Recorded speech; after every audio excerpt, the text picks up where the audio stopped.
Bueno, muy buenas noches para todos. Bienvenidos a los 12 estudiantes que tenemos en el momento. Buenas Falta noches, mucha ingeniero. más gente. ¿Cómo se encuentran todos? Yo espero que hayan descansado bien porque hoy la clase es pesadita. Sí, entonces yo creo que vamos a trabajar más o menos la primera parte. De aquí a las 7:30, 7:40 hacemos un break. Continuamos porque la temática hoy es pesadita. ¿Listo? Entonces, ¿qué espero de pronto en este momento? Mm, Todas las dudas, en el momento que surjan, irlas trabajando. Lo que les digo hoy, el tema es tedioso, es un poco extenso, porque básicamente vamos a abordar todo lo relacionado con esos objetivos de calidad, los requisitos no funcionales de acuerdo a una norma técnica de calidad, ¿sí? Estipulada por la Organización de Estandarización Internacional ISO. ¿Listo? Entonces, pues sin más preámbulos, tenemos 13 estudiantes, yo creo que vamos a iniciar. Sí, igual la clase queda grabada para que la puedan visualizar.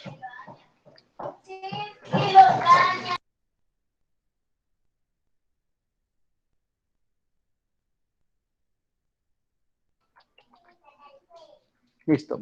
Entonces, hoy vamos a hablar sobre la norma técnica de calidad ISO IEC 25000. Esa familia de estas normas, lo que nos establece a nosotros o nos indica son aquellos atributos de calidad, aquellos objetivos de calidad que nosotros debemos tener en el software. No sé si de pronto en clases anteriores yo les decía a ustedes, bueno, ¿qué nos diferencia o qué diferencia a un estudiante, a un profesional que se está formando en una universidad de una persona que se capacita de forma, ¿cómo se llama eso? De forma independiente a través de cursos y demás, ¿sí? Lo que nos debe garantizar o nos debe hacer sobresalir a nosotros es la calidad, ¿sí? Yo distingo muchas personas que son muy buenas creando aplicaciones, creando software, pero a nivel de documentación, a nivel de lógica, a nivel de calidad, les falta mucho. Entonces, eso es un punto fundamental que nosotros como ingenieros debemos explotar. Entonces, básicamente, lo que yo les he dicho desde un principio, la arquitectura de software se va a centrar en la calidad del producto de software. En sí, eso es lo importante, eso es lo preponderante cuando estamos trabajando en esa actividad. Ok. Listo. Puntualmente, la calidad del producto de software. Entonces decimos acá que la familia de normas ISO 25000, básicamente conocida como el SQUAR, System and Software Quality Requirement and Evaluation, ¿sí? Es una familia de normas que tiene por objeto la creación de ese marco de trabajo, de ese framework, de esa técnica para el trabajo común, tendiente a evaluar la calidad del producto que nosotros generamos, que en este caso sería nuestro software. O sea que podríamos traducir ese SQUAR como ese sistema de calidad de software, de calidad de los requisitos de software y la evaluación de los mismos. Podría ser una traducción algo así muy rápida, muy sucinta, pero que nos indicaría. Entonces, la ISO 25000 tiene una división para la gestión de calidad. En este caso, tenemos 4 normas que lo que nos indicará será la 25001N, que es la división de todo el modelo de calidad, la 25002N, todo lo relacionado con la división para la medición. Uno es para el modelo, el otro es para la medición. La 25003, los requisitos puntuales de calidad, y la 25004, cómo evaluamos esos productos, ese diseño de calidad. Entonces, miremos que cada una de estas normas nos ayuda a nosotros a determinar por qué es importante los requisitos no funcionales, esos objetivos de calidad, qué debemos tener en cuenta, cómo debemos evaluarlos, cómo debemos aplicarlos. En un software no me sirve a mí decir nomás, es que yo tengo unos requisitos de calidad o unos objetivos de calidad y son estos, estos y estos. Bueno, ¿y por qué este requisito de calidad usted considera que es fundamental en su proyecto? ¿Cómo lo mide? ¿Cómo lo evalúa? ¿Cómo garantiza el cumplimiento de ese requisito? ¿sí? Para que lo tengamos muy en cuenta. Entonces, vamos a mirar más o menos una síntesis de cada una de esas normas para entrarnos en la que nos interesa a nosotros en este momento, que es todo lo de objetivos de calidad. Entonces, en este caso, esas normas que forman este apartado definen todos los modelos, términos y definiciones acuñados en la norma ISO 25000 o en la familia de las normas ISO 25000.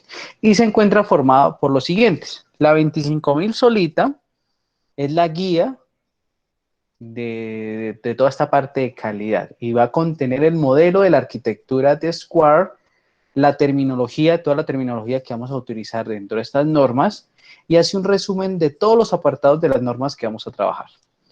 La 25001 es la planeación y administración, ¿sí? Que establece puntualmente los requisitos y orientaciones que permiten a nosotros como arquitectos de software gestionar la evaluación y la especificación de estos requisitos que se generan a partir del producto que nosotros generamos, de ese producto intangible llamado software. La 25010, que en este caso es el sistema y modelo de calidad del software, ¿sí? System and Software Quality Model, que lo que nos va a permitir a nosotros es describir ese modelo de calidad para el producto de software y para la calidad puntual en el mismo. En este caso, digamos que la norma lo que nos va a indicar a nosotros son esas características y componentes de las características frente a las actividades, a los métodos para evaluar la calidad del software. ¿Cómo yo hago para evaluar que mi software es de calidad? ¿Qué métodos, qué instrumentos implemento, uso, aplico para garantizar esa calidad? ¿A quién? A nuestros stakeholders o a nuestras partes interesadas. La 25012 nos indica el modelo de datos de la calidad y entonces nos dice que puntualmente define un modelo general para la calidad de los datos, puntualmente aplicable a aquellos datos que se encuentran almacenados de una determinada estructura. Eso es lo que nos indica a nosotros acá, ¿sí? Entonces miremos que cada una de las normas es un componente fundamental en todo este quehacer con todo este trasegar de obtener un producto de calidad, que es lo que nos interesa en este momento. Tenemos la 25020, que básicamente hace referencia a esa parte introductoria y a un modelo, a una guía para poder trabajar con todo el apartado de las normas relacionadas con la calidad en el desarrollo del software. Lo que nos va a decir a nosotros o nos va a establecer es un punto de referencia común entre los elementos de medición de calidad y va a proporcionar a sí mismo esa guía para que los usuarios puedan aplicar las normas, puedan aplicar todos estos preceptos sin ningún inconveniente.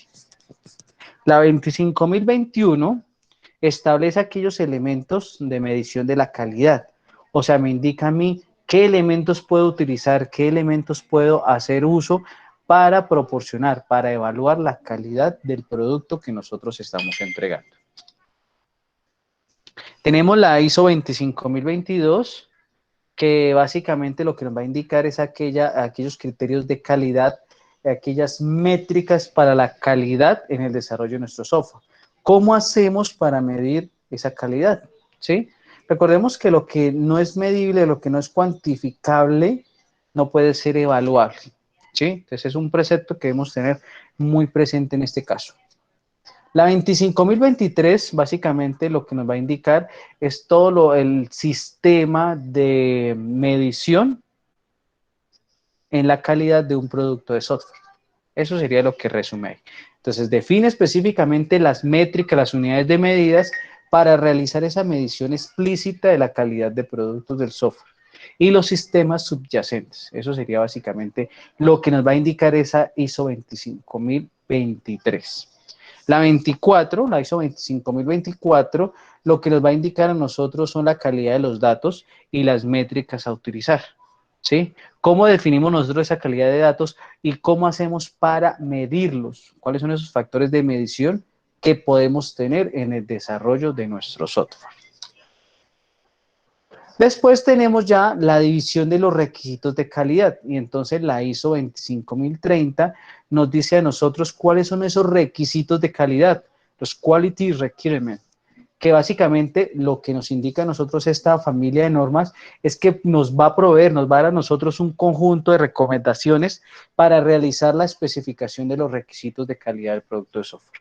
Entonces, en este caso es en esa lo que, digamos, puntualmente nos vamos a centrar para definir realmente y dar la importancia que deben tener los requisitos no funcionales, ¿sí? Que anteriormente, ¿sí?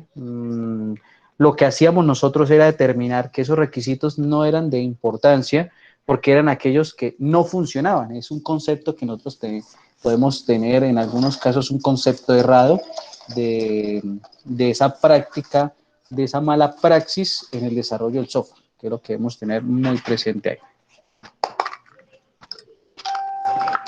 Listo. Tenemos también a partir la otra familia que es la división de la evaluación de calidad. Entonces, en este caso, lo que nos va a indicar a nosotros es un modelo y guía de referencia para la evaluación. ¿Cómo hacemos nosotros para evaluar las salidas que nos van a generar los requisitos planteados, cómo los evaluamos y demás?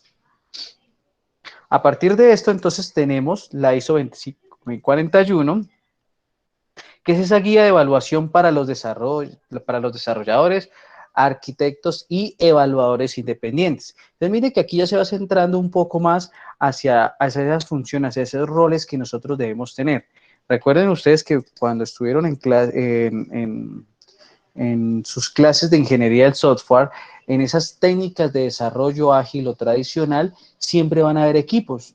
Entonces, por allá en Scrum, ustedes van a tener el Scrum Master, el Product Owner, van a tener los encargados de la calidad, el desarrollador, el diseñador, el DBA, ¿sí? Cada uno de esos roles.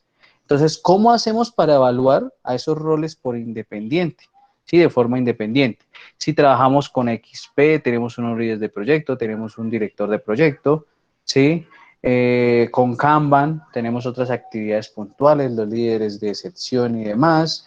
Con RUP vamos a tener otras actividades, ¿sí? Y cada una de esas técnicas, de esos marcos de trabajo ágil, pues nos van a ayudar a trabajar de una forma adecuada.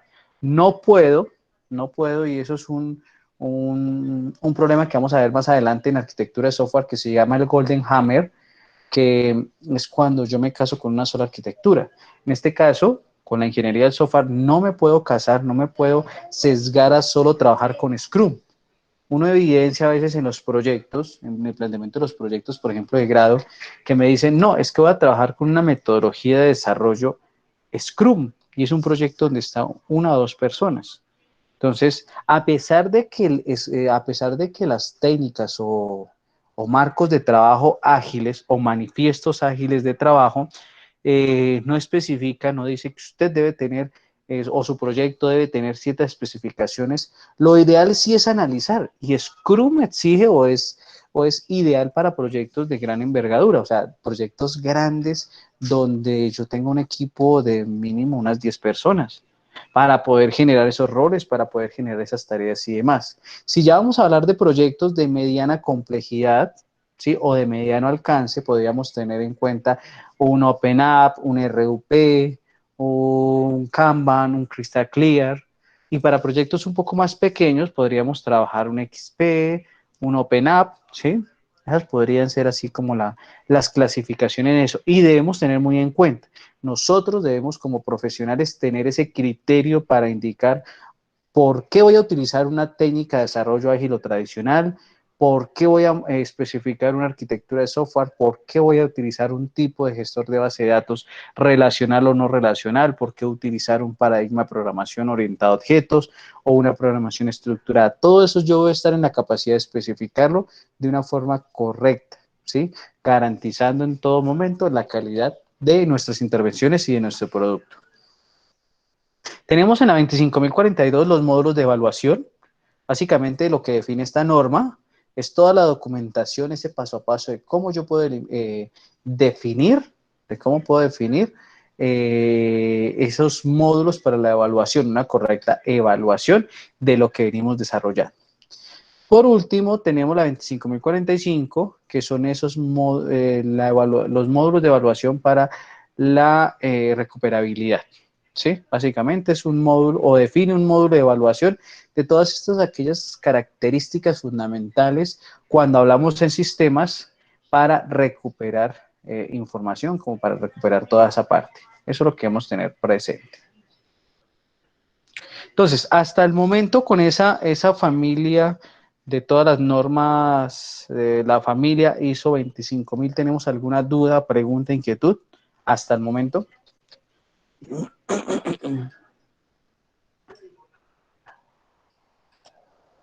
No, señor.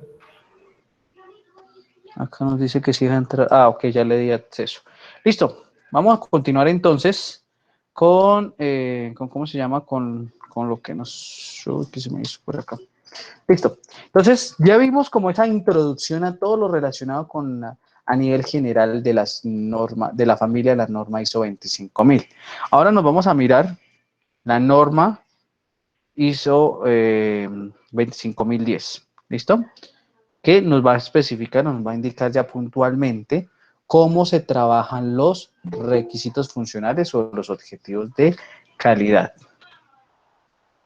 ¿Listo?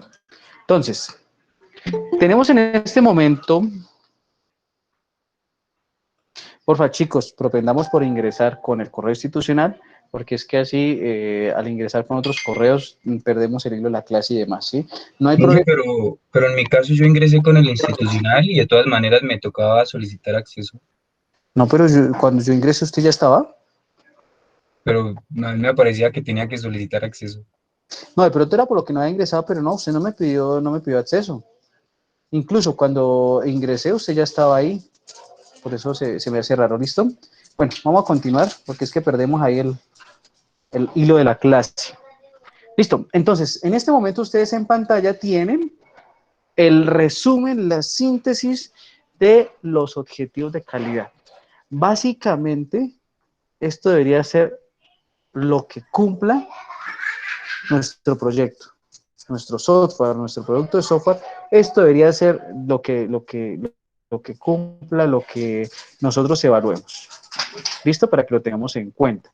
Entonces, el modelo de calidad del producto del software se va a enfocar en que nuestro software debe ser portable, debe tener una adecuación funcional, debe permitir esa eficiencia de rendimiento, debe ser compatible, usable, fiable, seguro, debe tener opciones de generar mantenimiento y debe ser portable.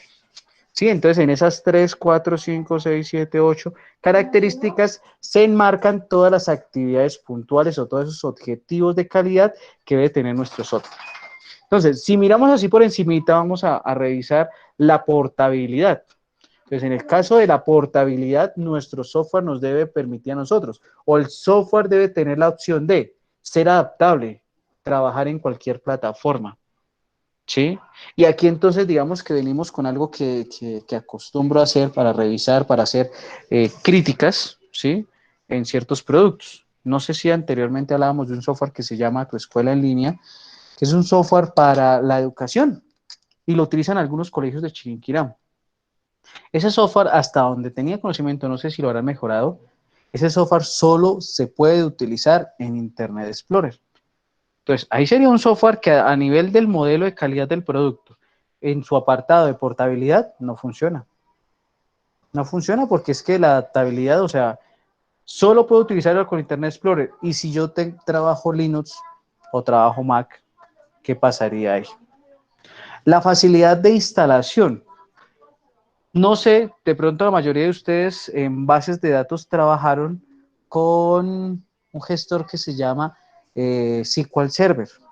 SQL Server es un gestor de base de datos generado por, o bueno, producido por Microsoft, que digamos que tiene ciertos aspectos no agradables, entre ellos es el consumo masivo de recursos a nivel de máquina y dos, esa complejidad para la instalación. O sea, no es fácil de instalar, ¿sí? O sea, si revisamos ese software, el SQL Server, estaría siendo deficiente en este punto de calidad.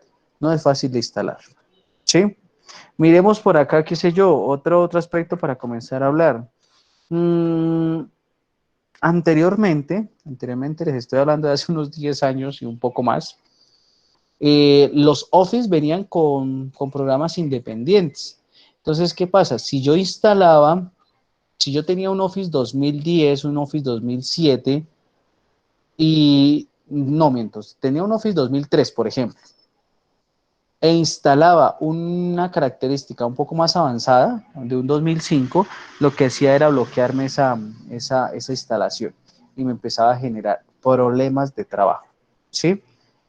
Cuando ustedes instalan, por ejemplo, cuando ustedes trabajan eh, con SAM para bases de datos y con Skype, Skype bloquea a SAM en el puerto 3306 porque para la comunicación Skype utiliza ese puerto y las bases de datos se trabajan con ese puerto. Entonces, ahí no habría ¿cómo se llama? ¿Qué se me hizo esa opción? Mm, una coexistencia, o sea, estaríamos faltando este principio de la compatibilidad.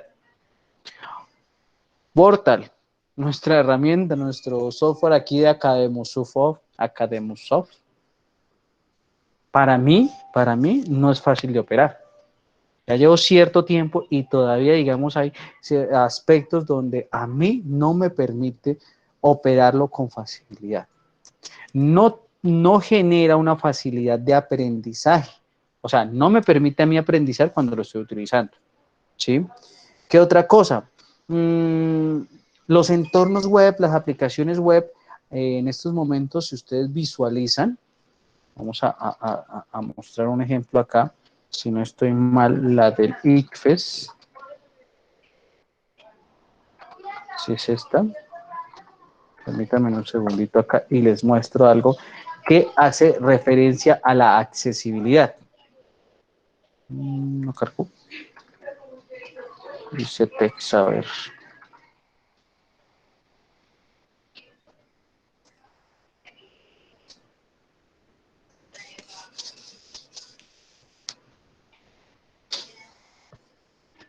Acá, observen algo acá. En la parte superior hay unas opciones de accesibilidad.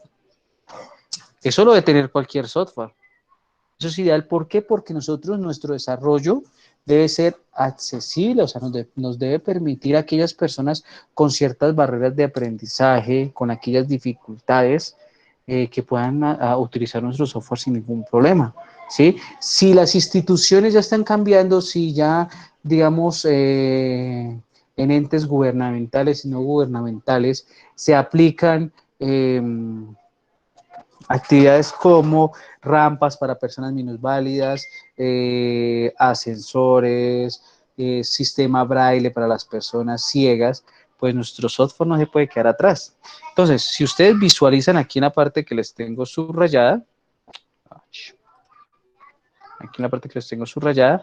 yo puedo tener esta opción que nos dice un video institucional para lenguaje de señas y puedo aumentar el tamaño de la letra. Mire, si yo sufro de la vista, yo lo puedo aumentar o lo puedo reducir, ¿sí? Y no es el zoom, porque observe que las imágenes, cuando yo hago zoom en la página, mire que las imágenes todo se distorsiona. No es hacer zoom, es aumentar el tamaño de letra para aquellas personas que tienen deficiencia visual, ¿sí? Y toda la parte aquí se mantiene igual. Las imágenes y todo se mantiene igual. Lo que va a aumentar es la fuente para trabajar, ¿sí? Los celulares, por ejemplo, los celulares tienen esa opción para aquellas personas con deficiencias visuales de que todo lo que yo voy indicando, él me va generando el audio para poder trabajar, ¿sí? Entonces, todo eso es importante tener en cuenta a la hora de estar construyendo nuestro software. Listo, entonces, esas son algunas de las opciones que nosotros debemos tener en cuenta a la hora de desarrollar y de evaluar la calidad de nuestro software. Entonces, aquí ya la tenemos agrupada, ¿sí? Ya tenemos en 2, 4, 6, 8, en 8 características agrupamos nuestra calidad del producto de software. Cada una relacionada directamente con un aspecto estudiado previamente y que nos va a ayudar a nosotros a manejar o a presentar soluciones de calidad. Entonces vamos a mirar la primera, nos dice adecuación funcional. La adecuación funcional básicamente es representar esa calidad, esa capacidad del producto para proporcionar funciones que satisfacen la necesidad, ¿sí? O sea, si mi software va a ser una función, va a ser un software contable, pues debe generar una de las funciones debe ser un balance inicial, un balance final, un estado de resultados, ¿sí? Entonces, esa adecuación funcional está compuesta por la completitud funcional, que es básicamente el grado en el cual el conjunto de funcionalidades cubre todas las tareas. O sea, cumple con los requisitos de usuario, esos requisitos funcionales que fueron estipulados desde un inicio, ¿sí? O sea, es eficiente. Esa corrección funcional, la capacidad de que el producto o sistema para proveer resultados correctos con el nivel de precisión requerido. O sea, que haga lo que tiene que hacer. Si debe realizar sumas o cálculos matemáticos, pues los haga y los haga de una forma precisa, concisa. La pertinencia funcional nos va a indicar a nosotros, en este caso, es esa capacidad del producto de software para proporcionar un conjunto apropiado de funciones para usuarios en específico. O sea, que el software tenga la capacidad de evaluar que si mi usuario es de tipo 1, donde voy a poder, o donde se me permite a mí hacer cierto tipo de edición, que lo haga. Sí, que si mi usuario es administrador, entonces vamos a poder generar ciertas restricciones, voy a poder generar o va a tener acceso a muchos aspectos puntuales para poder trabajar. ¿Sí? Eso sería la primera parte de la adecuación funcional.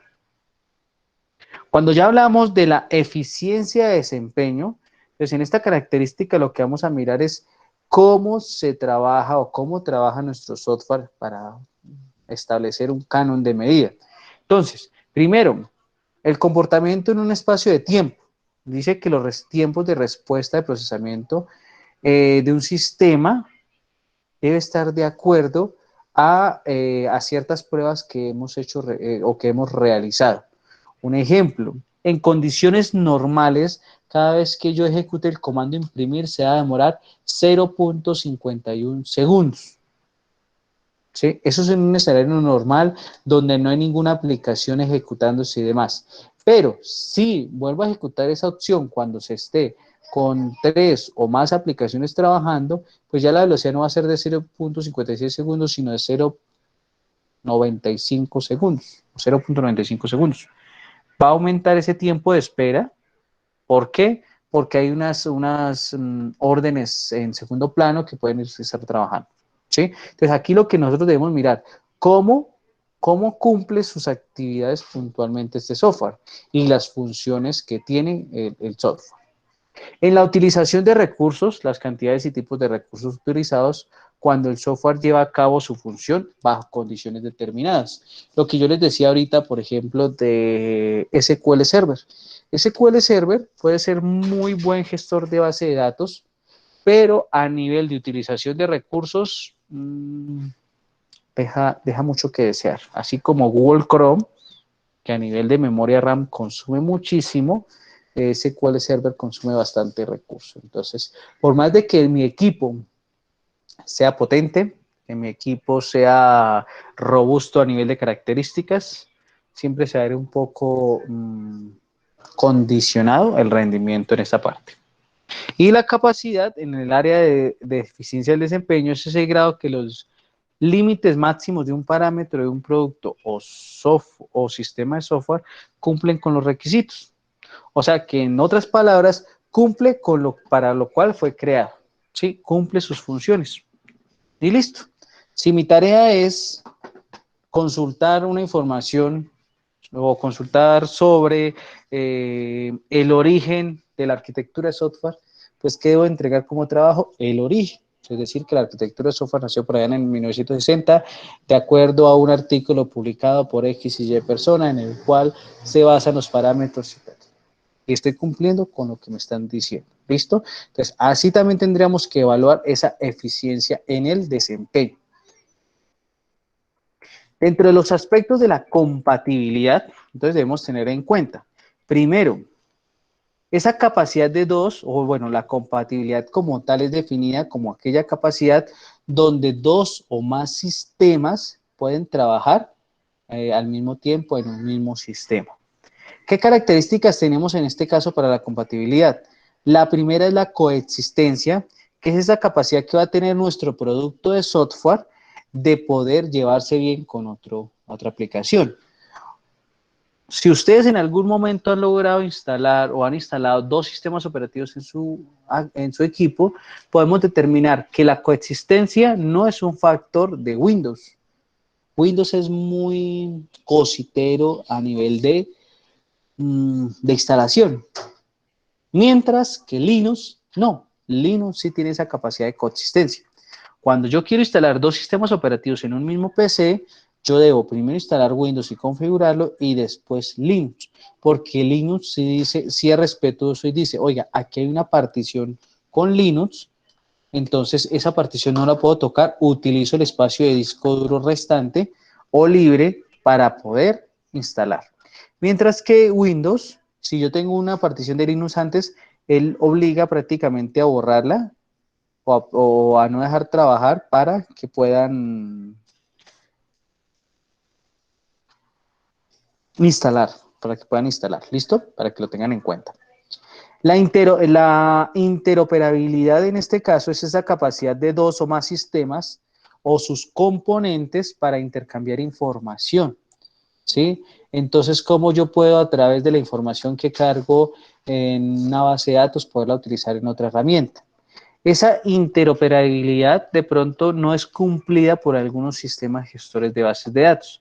Cuando yo tengo, por ejemplo, MySQL y quiero instalar Workbench, un editor como Workbench, o quiero instalar otro gestor de bases de datos, normalmente generan incompatibilidad y tengo que cambiar los puertos, ¿sí? Entonces tengámoslo presente ahí. Esa interoperabilidad, por ejemplo, no funciona para los antivirus, porque normalmente los antivirus van a detectar a otro antivirus cuando yo lo tengo instalado como un virus. A nivel de la usabilidad, para mí esto es un requisito fundamental de cualquier software, ¿sí? Independiente si mi software va a ser web, va a ser de escritorio, va a ser móvil, mi software debe ser usable y básicamente la usabilidad hace referencia a aquella capacidad del software para ser entendido, aprendido y usado de una forma fácil, ¿sí? Dinámica, que yo pueda desarrollarlo sin ningún problema o que lo pueda utilizar sin ningún problema. En este caso, entre la usabilidad tenemos esa capacidad para reconocer su adecuación, que en sí es esa capacidad que tiene nuestro producto para entender si el software se está adecuando o está cumpliendo con las necesidades propias del negocio o de esos requisitos que tiene como tal el usuario. Tenemos la capacidad de aprendizaje, ¿sí? Esa capacidad que le permite al usuario, una vez va interactuando con la aplicación, aprender más, ¿sí? Entonces, en este caso, para mí una aplicación usable podría ser WhatsApp. WhatsApp es intuitivo y sin tener un alto grado de conocimientos a nivel, ¿cómo se llama? A nivel de software, de sistemas y demás, lo puede utilizar sin ningún inconveniente. Otros aspectos dentro de la usabilidad son esa capacidad para que la persona lo pueda utilizar sin ningún problema, sin haber hecho un curso en la NASA, sin haber tenido una maestría o un doctorado, lo puede utilizar sin ningún problema.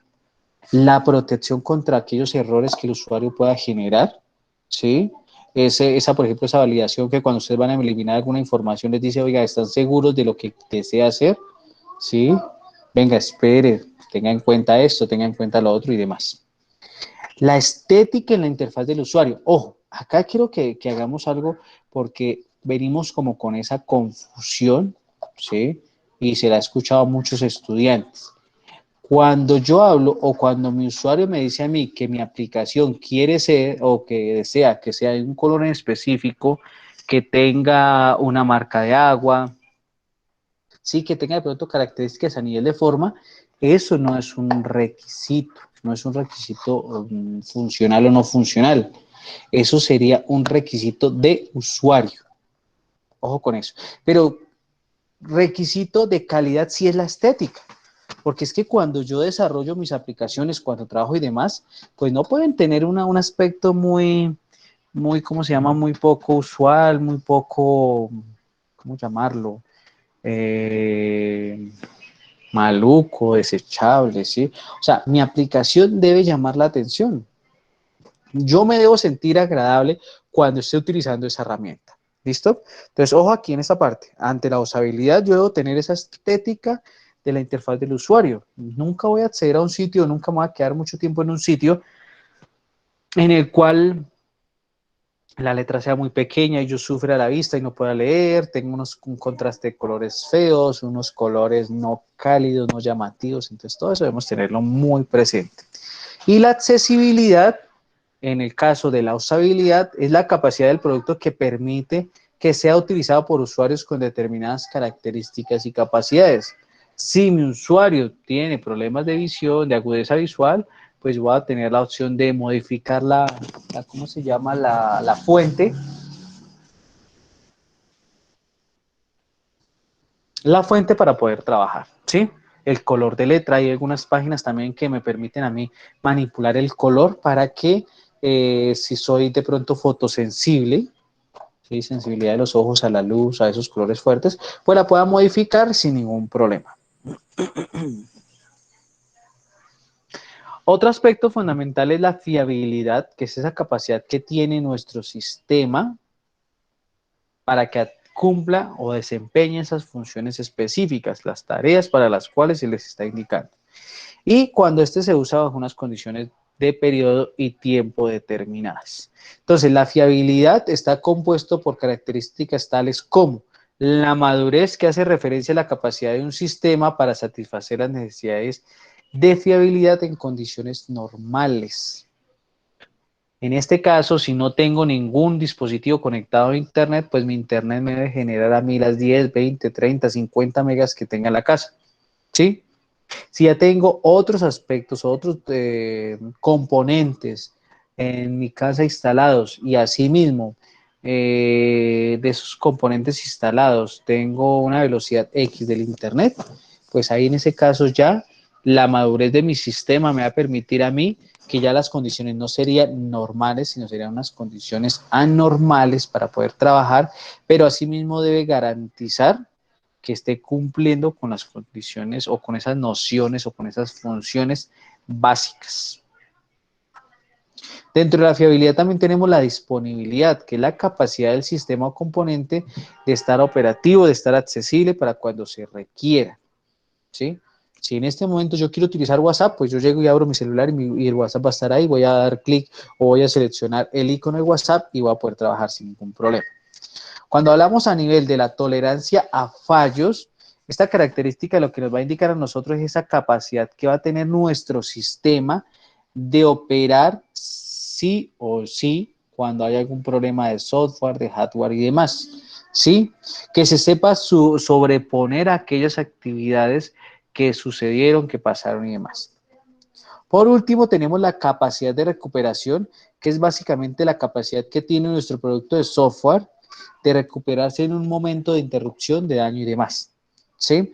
Si ustedes visualizan en Word normalmente, cuando a mí se me va la luz o apago el computador o no guardo, normalmente me va a guardar un archivo temporal para poder trabajar, para poder tenerlo presente ¿cómo se llama? En la construcción de mi documento. O sea, no se me va a perder toda la información que tenía en ese momento.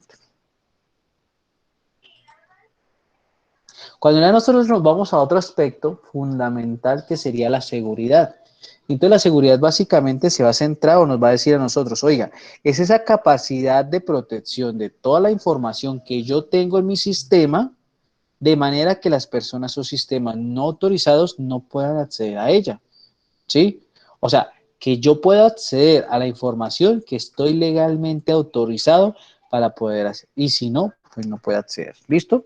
Lo primero en este caso sería la confidencialidad a nivel de seguridad. Entonces, la confidencialidad es ese atributo que nos dice a nosotros que el software es capaz de proteger la integridad del mismo o la información, sí, o la calidad de la información que tenemos, ¿sí?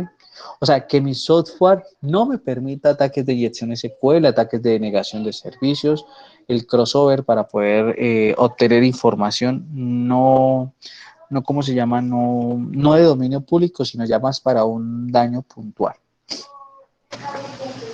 Dentro de la seguridad también tenemos, perdón, dentro de la seguridad también tenemos la integridad, ¿sí?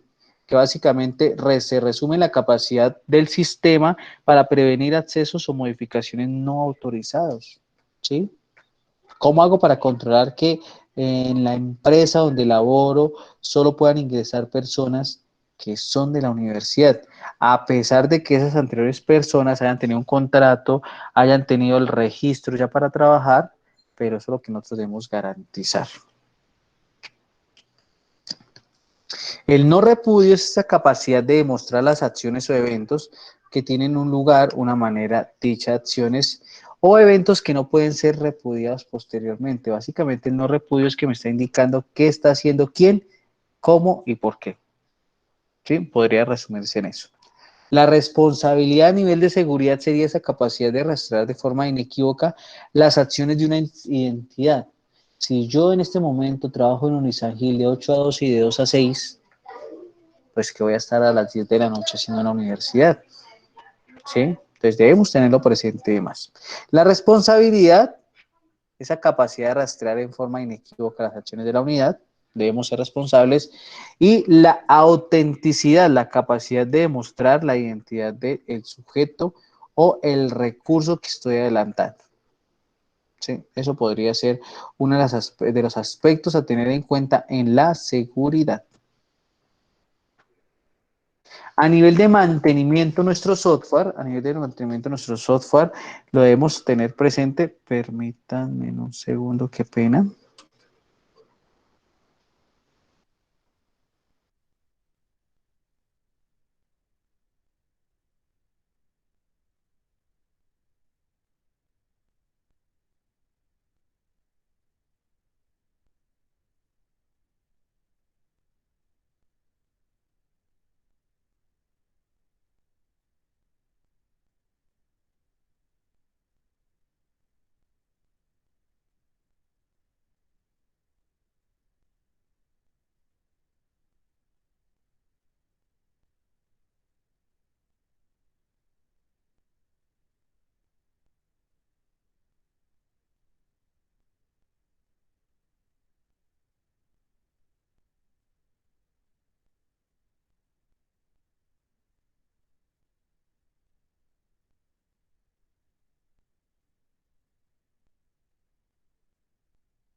Bueno, no había visto ese ejemplo que nos daba Cristian del Avast versus WinDefender. Ahí no se sabe cuál es más perverso, ¿no? Sí, a nivel de software. Pero bueno, continuemos por acá entonces. Decimos que estábamos viendo la parte de la seguridad, ¿cierto? Toda la parte de la integridad, del no repudio, la responsabilidad, incluso que nos, sí, confidencialidad, no, pero no, sí. Vamos por acá. Digamos en el no repudio, que es esa capacidad que tengo yo para demostrar aquellas acciones, el lugar donde ocurrieron y demás. Lo que en otros aspectos puedo llamar como la trazabilidad, ¿sí? Saber quién en este momento está ingresando al sistema, cómo lo está haciendo, desde qué terminal y demás. Normalmente las aplicaciones bancarias hacen eso, ¿sí? Incluso ahorita de pronto con todo esa a nivel de cuidarse, ¿sí? De ciertos aspectos, de ciertos, ¿cómo llamarlo? Inconvenientes a nivel del robo de seguridad y de datos y demás, lo que hace, por ejemplo, las aplicaciones es decir, oiga, usted certifica que realmente está conectado desde un equipo seguro, que es un equipo que no es un café de internet y demás. Uno, eso. Y dos, cuando se conecta, él le dice a usted está conectado desde la dirección IP 192.168.125.1. Algo así les muestra en ese caso, para que lo tengamos muy en cuenta. La responsabilidad también es un atributo de calidad de nuestro software que nos va a permitir a nosotros rastrear de forma inequívoca las acciones que se hacen en una actividad. La autenticidad para garantizar que el usuario realmente esté creado, esté logueado, tenga o esté activo para poder trabajar, ¿sí? Para que lo tengamos muy en cuenta. Otro aspecto, otro punto ideal en el trabajo es la mantenibilidad. La mantenibilidad básicamente hace referencia a esas características o ese conjunto de características donde nuestro producto de software puede ser modificado para mejorar, ¿sí? Tiene ciertos aspectos fundamentales que nos permiten a nosotros tener información adecuada, modificar, alterar, pero siempre para bien, por así decirlo. Bueno, y dentro de la mantenibilidad, las características o las subcaracterísticas que podemos tener presentes son la modularidad. Nuestro programa o nuestro software debe ser creado a través de módulos para que cuando yo tenga que hacer mantenimiento de alguno, pues puedo trabajar sin ningún problema, ir trabajando,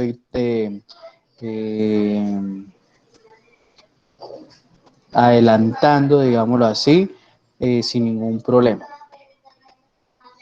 La reusabilidad es que a través de los componentes que yo voy utilizando, que voy teniendo y demás, pues los puedo trabajar sin ningún problema, los puedo reutilizar ¿cómo se llama? Al desarrollar nuevos aspectos.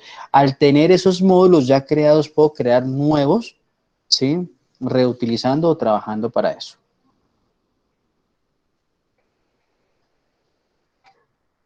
Asimismo, la mantenibilidad básicamente nos va a permitir a nosotros, dentro de otros conceptos, que mi software permita, como tal, mostrar aquel impacto, aquel diagnóstico para poder modificar, para poder solucionar los fallos, para determinar cuáles son las causas de ese fallo y poder solucionarlo, poderlo identificar en qué parte está fallando, qué está afectando y cómo lo podemos solucionar. Básicamente podría ser este aspecto.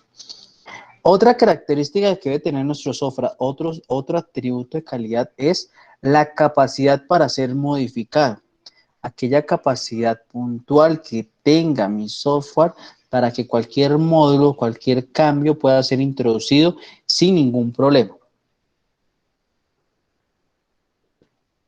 Esto, digamos que esta capacidad no la tienen, la capacidad para ser modificada, no la tienen, me atrevo a decir, un 70, 60, 70% de los software que que se generan. Entonces, ¿qué pasa en las empresas? La empresa Pepitos y Asociados me contrató a mí para desarrollar un software. Yo desarrollé el software, lo entregué, pero resulta que a la persona que contrataron para administrar fue a Jefferson y yo nunca entregué un software alineado a los parámetros de calidad. No dejé documentación, no dejé un manual técnico, no dejé manual usuario, no dejé toda la diagramación. Y Jefferson al llegar observa que ese software no tiene esa capacidad de ser modificado. Fue creado sin tener preceptos de ninguna buena práctica, entonces le sale más fácil a Jefferson comenzar desde cero el programa que poner a modificar todo lo que yo tengo, ¿sí? Y normalmente pasa en las empresas, lo cual no debería ser, porque es que la que pierde la empresa, porque entonces tendría que pagar 2 veces por el desarrollo de un software y no sería lo ideal.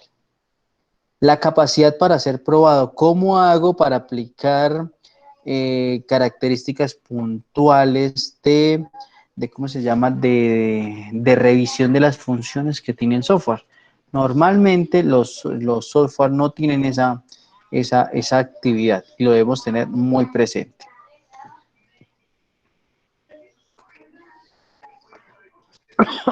La portabilidad, pues la portabilidad hace referencia a esa capacidad que tiene nuestro producto de software de ser transferido de forma eficiente en cuanto a software y hardware. Lo que nosotros conocemos como la migración podría ser parte de esta característica. Entonces, en este caso tenemos que mirar, uno, que nuestro software sea adaptable. El software es adaptable cuando cumple o cuando permite ser llevado desde diferentes aspectos, ser migrado de un tipo de software o de un hardware sin ningún problema. Cambiarlo de equipo de unas características a otra, cambiar mi software de una versión de Windows 7 a Windows 8 a Windows 10 y que siga trabajando sin ningún problema.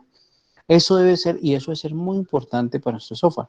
Hay programas, hay software, hay aplicaciones que solo funcionan hasta Windows 7, hasta Windows XP.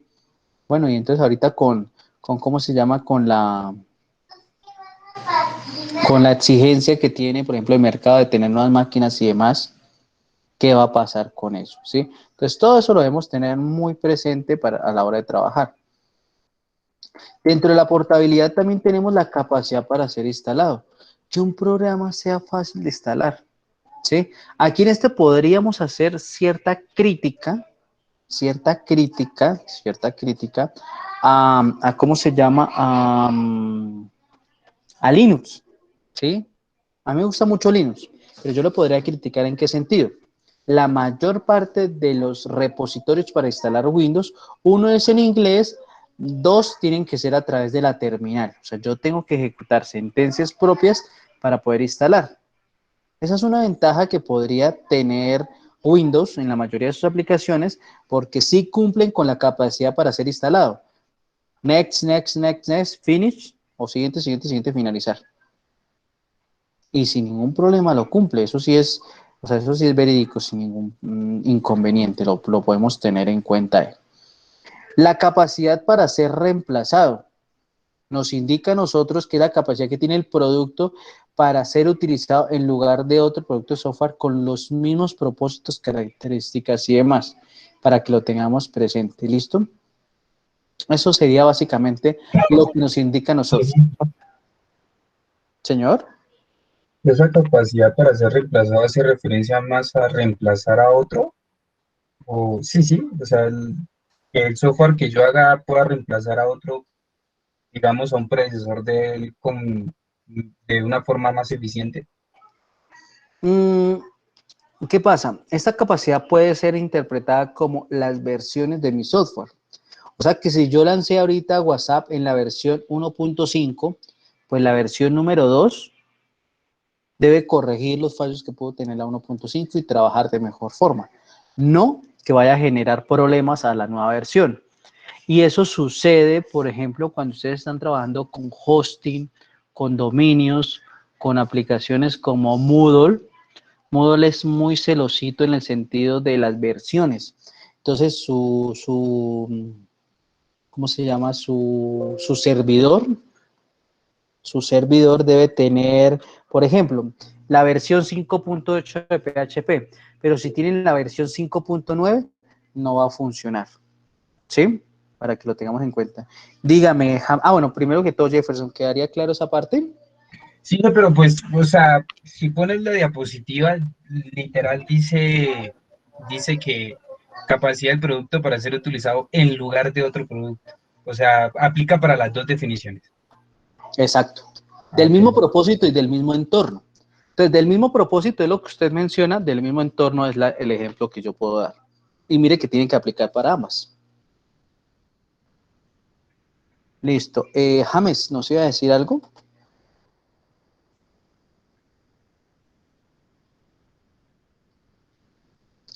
Creo que se salió. Bueno. Listo, continuamos. Bueno, ¿hay alguna pregunta, duda, inquietud? Aprovechando acá el cambio. No, creo que no, entonces vamos a continuar. Pero sí es ideal que vayamos haciendo esas preguntas porque después se nos olvidan.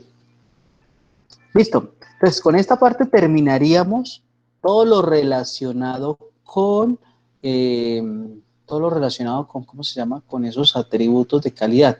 O sea, ¿qué pasa? Voy a volverme aquí rápido. Lo ideal, obviamente es algo utópico, mi software debería contar con todas esas características que ustedes ven ahí alrededor, ¿sí? O sea, yo debo tener la capacidad de que cuando construya un software cumpla con todo esto, ¿sí? Pero pues decir que cumplir con todo eso es un poco difícil porque es que no siempre el software va a tener esa robustez para poder trabajar. Dígame, Jefferson. Inge, en el caso, puedes poner la diapositiva, por favor, la que está acá de mostrar. Bueno. En el, Mm, ca- acá.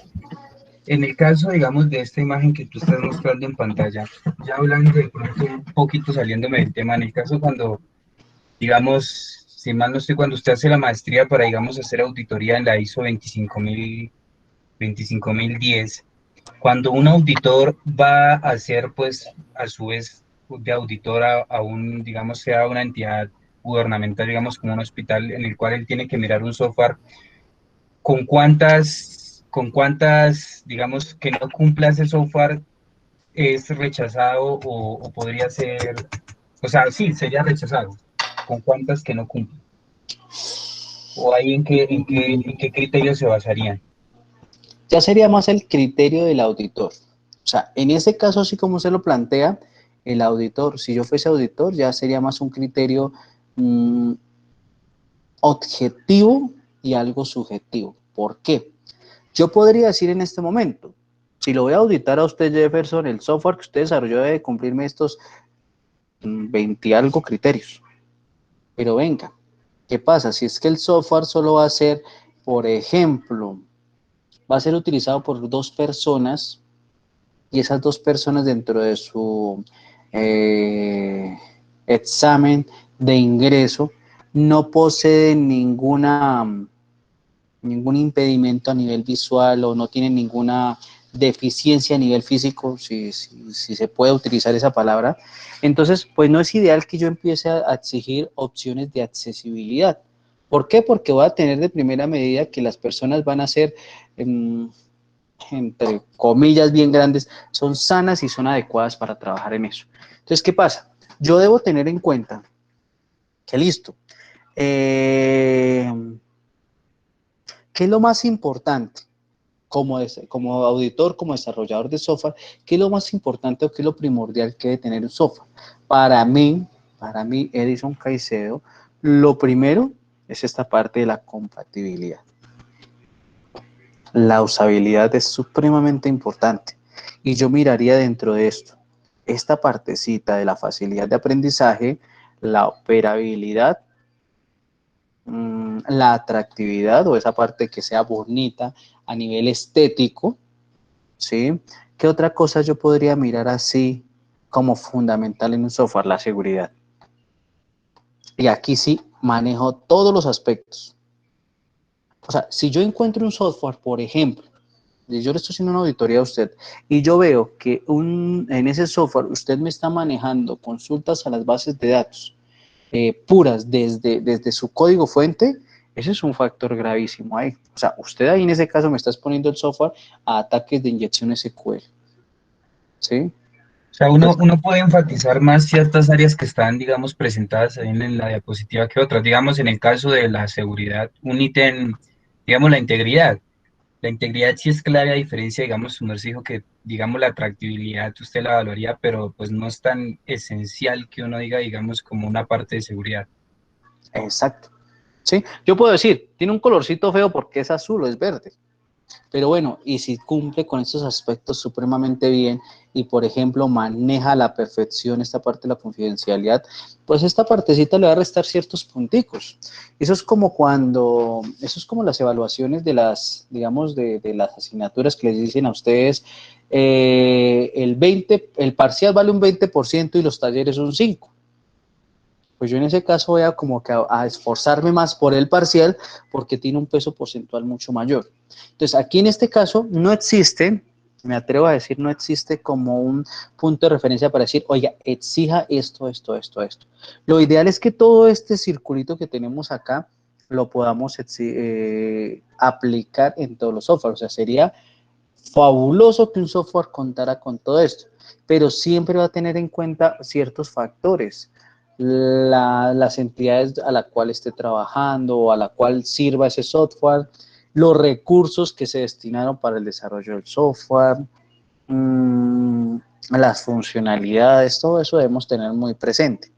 Entonces, lo que yo diría, yo personalmente revisaría esa parte de seguridad con todo lo que aplica ahí, la usabilidad, la compatibilidad, ¿qué otra cosa? Esta deficiencia del rendimiento.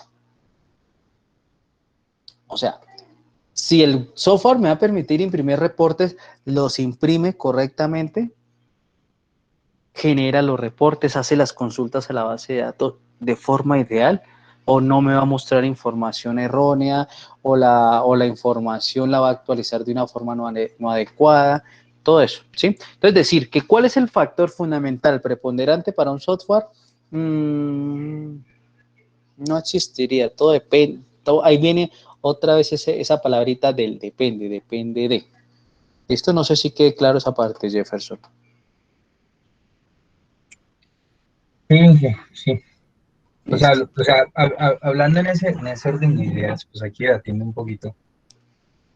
Digamos, su merced, con el punto de vista que acabo de dar, si su merced fuese a hacer una auditoría, hablando de ese depende de lo que yo estoy evaluando, también yo podría, como desarrollador, aferrarme a ese depende que estoy desarrollando.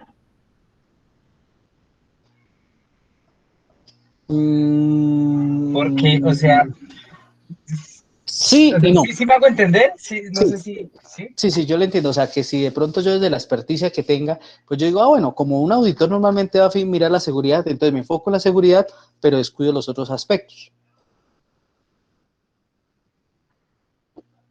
Eso no sería, ¿cómo decir? Para mí no sería viable. ¿En qué sentido? Porque es que aquí viene en juego los stakeholders, ¿sí? Entonces, ¿qué pasa? Usted como desarrollador dice, no, yo me enfoco en la seguridad porque el auditor que viene a revisarme es un experto en seguridad informática y es lo que me va a atacar. Pero ¿qué pasa? El dueño de la empresa, la persona que lo contrató a usted para desarrollar software, le dice, venga, pero es que yo tengo en la empresa muchas personas con deficiencia visual. Yo contrato aquí personas con discapacidades y entonces eso es lo que me importa a mí, que esas personas lo puedan utilizar sin ningún problema. Entonces mire que ya hay un condicionamiento desde el usuario principal o desde el demandante del servicio, ¿sí?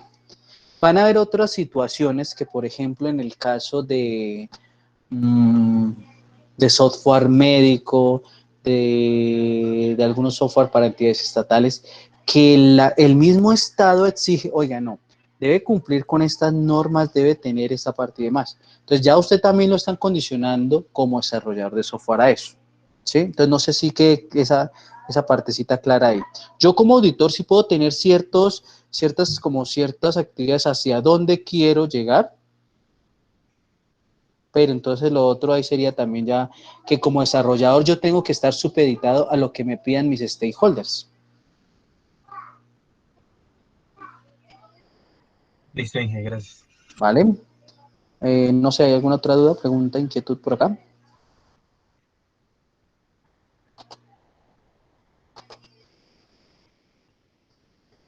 Bueno, permítame un segundito, doy una información aquí al ingeniero Nelson.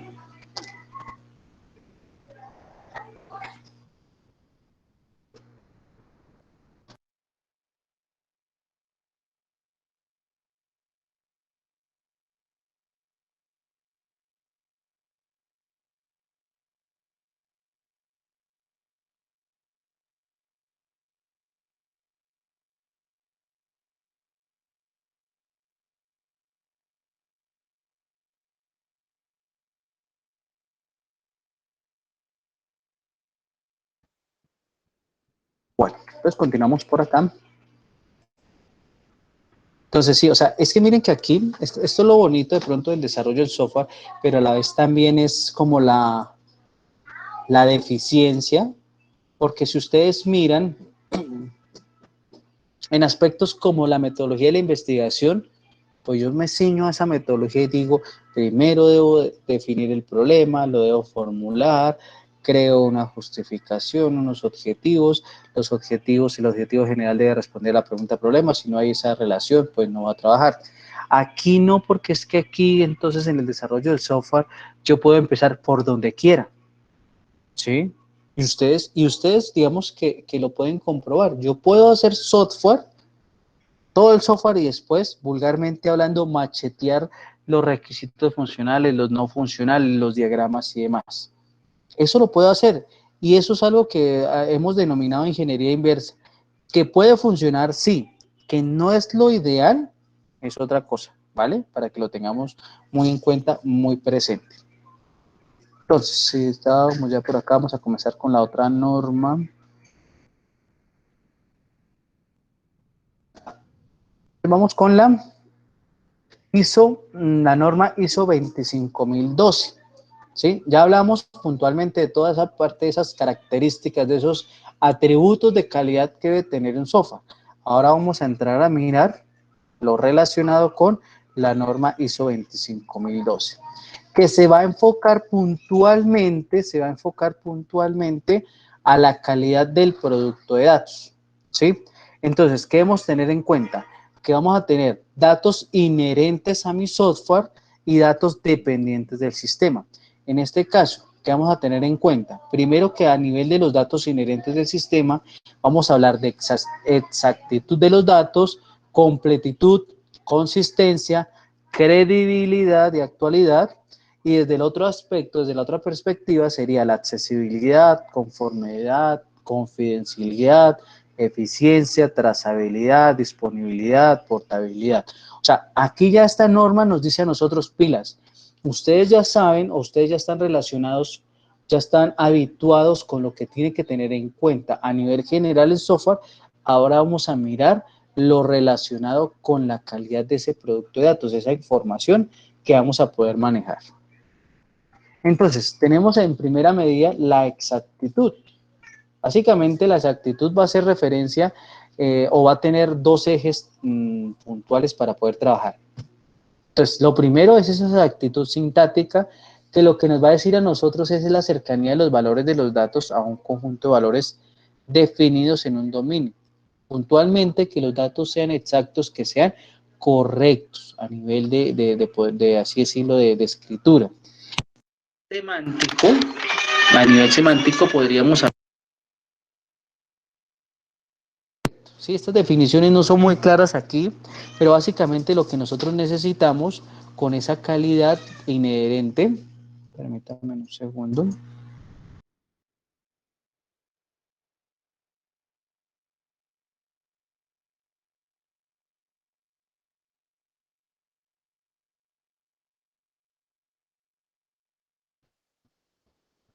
¿Sí? Entonces, en este caso, lo que va a enfocarse este principio aquí de la exactitud es que los valores tengan forma y fondo adecuado, ¿sí?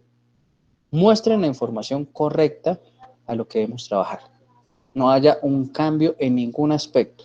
Recordemos que si ya hablamos a nivel exacto los números que con parte decimal, ¿sí? El hecho de cambiar un decimal o de tomar un decimal, pues me va a cambiar a nivel el resultado. Entonces, podríamos tener en cuenta acá esto en la calidad de los datos inherentes.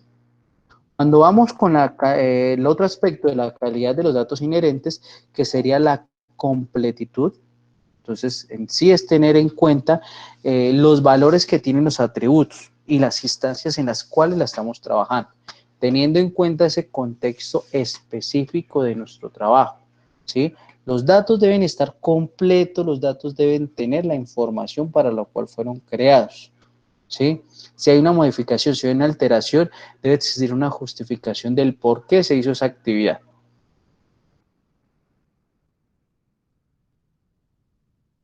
Venimos ahora con la consistencia. Cuando hablamos de la consistencia en la calidad de datos, es que los datos deben estar libres de contradicción y son coherentes con los datos en el contexto específico. Básicamente que si yo hablo acá de que Edison Caicedo tiene entre sus atributos una cédula de ciudad, perdón, el documento de identidad es 1049, ese documento, por mi edad, debe ser cédula de ciudadanía, no me puede aparecer como registro civil, ¿sí? O sea, debe haber una coherencia, una relación directa entre las dos actividades, ¿listo? Entonces, aquí definiríamos eso como la consistencia a nivel de calidad de datos. Otros aspectos fundamentales que debemos tener en cuenta en esto, uno es la credibilidad de los datos y el otro la actualidad. A nivel de la credibilidad, incluye conceptos como la autenticidad. Oiga, ¿realmente los datos que estoy proporcionando son reales? ¿Realmente la edad de Edison Caicedo es 33 años? ¿Es más o es menos? No, tiene que ser 33 años, ¿sí? De acuerdo a la fecha de nacimiento que él tiene, de acuerdo a ciertos aspectos que están reposando en la base de datos, que están reposando a través de unas entidades creadas para tal fin. A nivel de la actualidad, pues básicamente es ese grado en el que los datos tienen atributos que tienen la edad correcta en un contexto específico. Si ustedes ingresaron a la universidad menores de edad y cumplieron su mayoría de edad después de 3, 4 semestres, pues lo correcto es que la información que repose ahí esté actual. Que si cambiaron de vivienda, de municipio donde vivían, de teléfono, pues todo debe estar actualizado correctamente, ¿sí? Todo debe estar de acuerdo a la información que se tenga. Yo en este momento no puedo tener registrado la dirección donde vivía hace 15 años, o el teléfono que tenía hace 8 años. ¿Sí? A no ser que maneje el mismo, pero entonces yo debo especificar todo eso. Cuando ya hablamos de datos inherentes y dependientes del sistema, tenemos la accesibilidad y la conformidad. Cuando hablamos de la accesibilidad, sería ese grado en el que los datos pueden ser accedidos en un contexto específico. Ojo, cuando yo hablo de que los datos puedan ser accesibles, no quiere decir que cualquier persona pueda acceder a ellos. Aquí tenemos que tener en cuenta esos roles de los usuarios. Entonces, la accesibilidad se enfoca a decir, bueno, los datos deben permitir esa accesibilidad, deben estar disponibles, pero no disponibles para cualquier persona, sino disponibles para las personas de acuerdo a su rol, de acuerdo a la función que está desempeñando. Por otro lado, la conformidad nos va a decir a nosotros que son los atributos que se adhieren a estándares, convenciones o normativas vigentes y las reglas similares, ¿sí? En un contexto específico. Todo depende, mire que esa es la palabrita en lo que hemos visto, todo depende del contexto en específico. Entonces, en este caso de la conformidad, pues debe alinearse a las leyes, a los decretos, a las ordenanzas, a las disposiciones internas en las cuales estamos trabajando para eso, ¿sí? Nosotros siempre debemos tener en cuenta cuando hablamos de normatividad vigente, que todo lo que nosotros hagamos, lo primero que nos rige a nosotros es la Constitución política. Y de ahí se desprenden todas las normas, leyes, decretos, ordenanzas, acuerdos legislativos, sentencias de la Corte y demás, que nos va a permitir a nosotros trabajar y alinearnos a las normas existentes. ¿Listo? La confidencialidad en los datos y la eficiencia también son factores preponderantes en la calidad de los datos. En cuanto a la confidencialidad, pues tenemos en cuenta que tienen atributos que aseguran que los datos solo pueden ser accedidos por una persona en específico, ¿sí? Entonces, qué sé yo, en la universidad, aquellas actividades, aquellas, ¿cómo decirlo? Situaciones a nivel de salud mental, por ejemplo, no pueden ser de dominio de toda la universidad, deben manejarse apenas por la persona de bienestar universitario y solo y únicamente con fines de hacer un control, de mejorar toda esa parte que se está trabajando. No pueden ser de dominio público, ¿sí? Lo debemos tener muy presente. Entonces, ahí es donde venimos con los acuerdos de confidencialidad, cuando firmamos algún contrato, todo eso así, de que la información que yo hable, que divulgue y demás, tiene que manejarse bajo ciertos estándares y demás.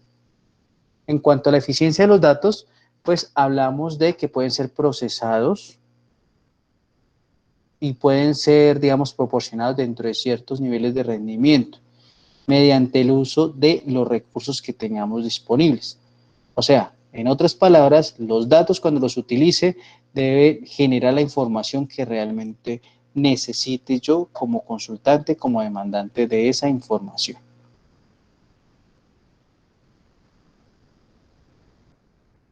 Entonces ya tenemos aquí otro punto a nivel de los datos, que sería los datos dependientes del sistema. Y en este caso las características de nuestros datos van enfocadas, uno,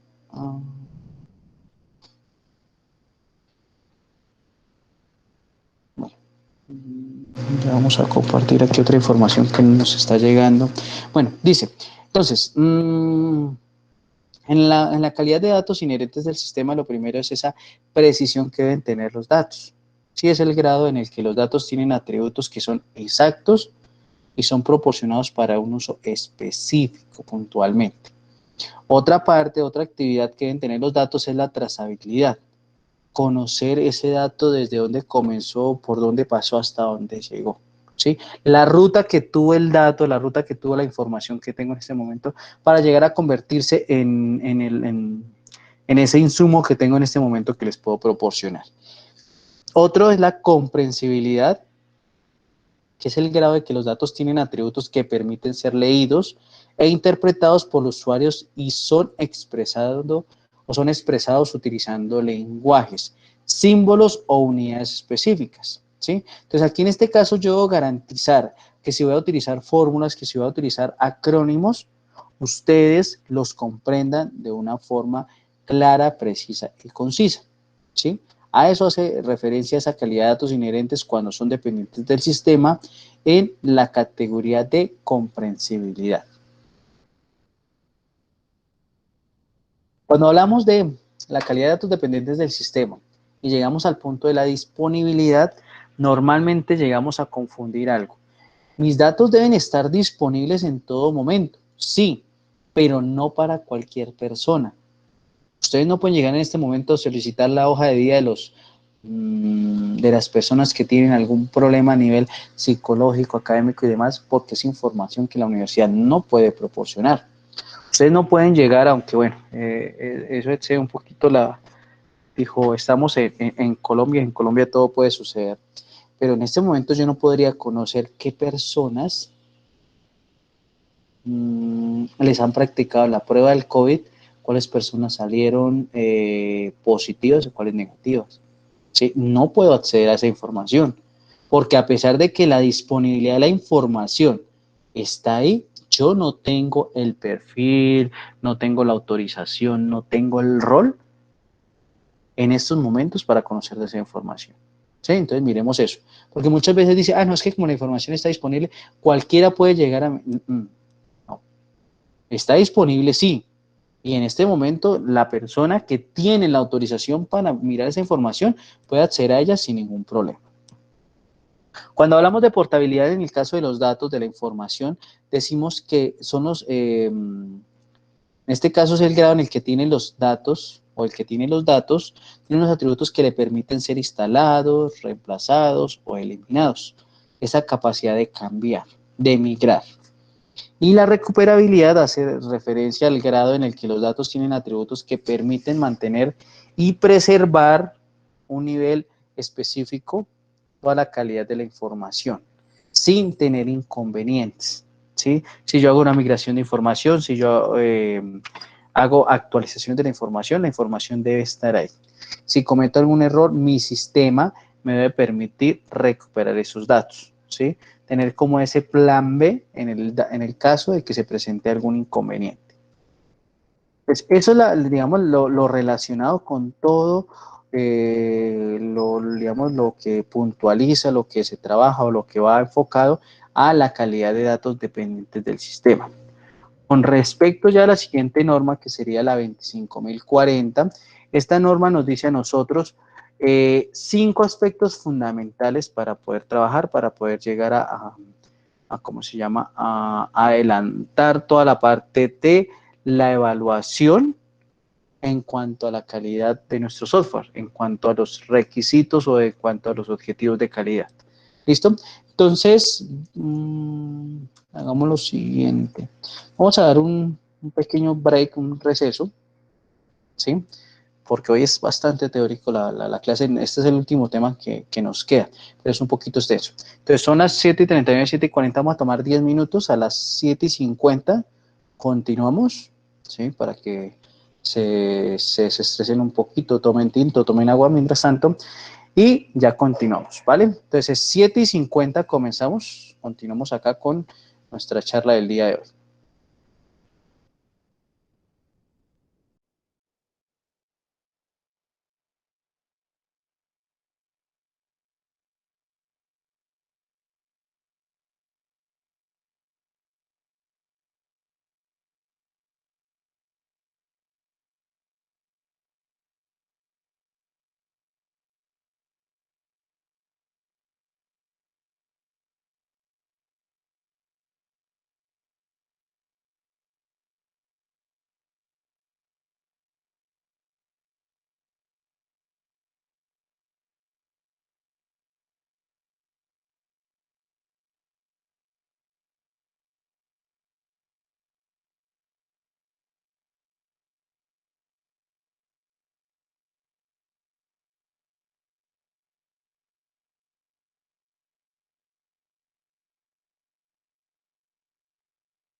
Bueno, entonces retomamos nuestro, nuestro último tema acá. Listo. Entonces vamos acá con la última parte del tema de calidad, del tema de requisitos funcionales, y es cómo llegamos a evaluar eso. Entonces la ISO 25040 nos dice a nosotros que debemos tener 5 aspectos fundamentales para poder evaluar nuestra calidad. Lo primero es el establecer esos requisitos. ¿Cuáles van a ser los requisitos de evaluación? Especificamos cómo se va a desarrollar la evaluación, diseñamos la evaluación, se ejecuta y se concluye. Cuando entonces hablamos de la primera actividad, que es la evaluación de los requisitos, perdón, cuando establecemos los requisitos de evaluación, entonces en este caso lo que vamos a entrar a revisar es primero, establecemos cuál es el propósito de la evaluación, ¿sí? ¿Por qué vamos a diseñar esa evaluación? ¿Cuál es la finalidad que deseamos obtener con esto? ¿Cuáles son? Definimos los requisitos de calidad del producto, cuáles son los requisitos que vamos a evaluar. Identificamos las partes del producto que vamos a evaluar y que vamos a trabajar para llegar a definir el rigor de la evaluación. En este caso, lo que nosotros vamos a tener en cuenta es que debemos definir el rigor de la evaluación en función al propósito y el uso previsto del software, ¿sí? No puedo, retomando el ejemplo con el que hablábamos ahorita con Jefferson, no puedo evaluar todos los software de la misma manera, ¿sí? Van a haber condiciones mínimas que yo deba tener en el caso de mi software, pero no puedo aplicar la misma regla de medición a los software, a las funciones que tienen y demás. Eso lo debemos tener muy presente. Cuando nos adentramos ya en la parte de especificar la evaluación, una vez ya analizamos qué vamos a evaluar, cómo lo vamos a trabajar y demás, en este caso especificamos puntualmente la evaluación. Para especificar la evaluación, nosotros debemos tener en cuenta los módulos que vamos a evaluar, cómo los vamos a evaluar, cuáles son esas métricas que vamos a utilizar, las herramientas y técnicas que vamos a utilizar en la medición, ¿sí? Para este caso, entonces, seleccionamos en primera medida esos módulos, identificando técnicas, métodos y métricas. Cuando definimos los criterios de decisión en las métricas, vamos a identificar qué estamos haciendo, cómo lo vamos a hacer, qué límites de control estadístico va a tener nuestra información. Asimismo, para determinar cuál va a ser el umbral, ese punto mínimo donde vamos a poder aprobar la evaluación, ¿sí? Que si nosotros lo tomamos a nivel cuantitativo en las notas, pues sabemos que para aprobar una asignatura en la universidad debemos tener una nota de 3 o superior para poder trabajar, para poder aprobar. Señor Jefferson. Teniendo en cuenta, digamos, esta ISO 25040, es la que estamos viendo en este momento, en el caso de los estudiantes que para la fecha o que toman la decisión de hacer un desarrollo tecnológico como trabajo de grado, eh, pues teniendo en cuenta que se van a egresar como ingenieros de sistemas, se tiene en cuenta esta norma tan, o sea, que se ve que es un poquito veraz al momento de evaluar software. ¿Ustedes la tienen en cuenta, o los jurados que van a evaluar a los muchachos tienen en cuenta esta norma, o por no ser todavía ingenieros titulados no se tiene en cuenta? Yo personalmente la tengo en cuenta. ¿Por qué? Porque parto del principio que ustedes al llegar a trabajo de grado 1 a desarrollar todo eso, ya cumplieron con todos los requisitos, ¿sí? Entonces devolvámonos tiempo atrás, vieron por allá programación 2, vieron análisis y diseño de sistemas, modelado de sistemas, sistemas dinámicos, ingeniería del software, ¿sí? Que ingeniería del software es un punto culmen en el desarrollo puntual del software. Vieron arquitectura de software, ¿sí? Gerencia de proyectos, evaluación de proyectos, formulación de proyectos. O sea, parto yo del principio que incluso debería yo exigirles más toda esta parte, porque tienen los conocimientos fresquitos, ¿sí? Lo están adelantando, lo están trabajando, ¿sí? O sea, yo personalmente, ¿cómo se llama? Y a nivel de software, ¿cómo se llama? Cuando el comité, de pronto yéndonos a otro extremo, ¿sí? Cambiándonos un poquito de la clase, el comité normalmente evalúa eso cuando designa jurados.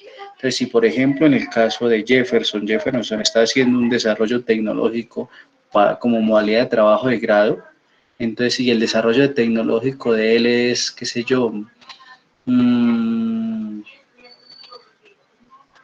software de realidad aumentada para la enseñanza en la educación secundaria, por ejemplo, o en la educación de ciencias básicas. Normalmente el comité dice, listo, aquí necesitamos un evaluador que sea experto o que se enfoque en la parte del desarrollo del software y uno en la parte de educación. Entonces, por eso siempre ustedes van a encontrar que los jurados, digamos, ese binomio se va a complementar. Uno en el enfoque de toda la parte, digamos, del tema que se debe conocer y el otro en el desarrollo del software.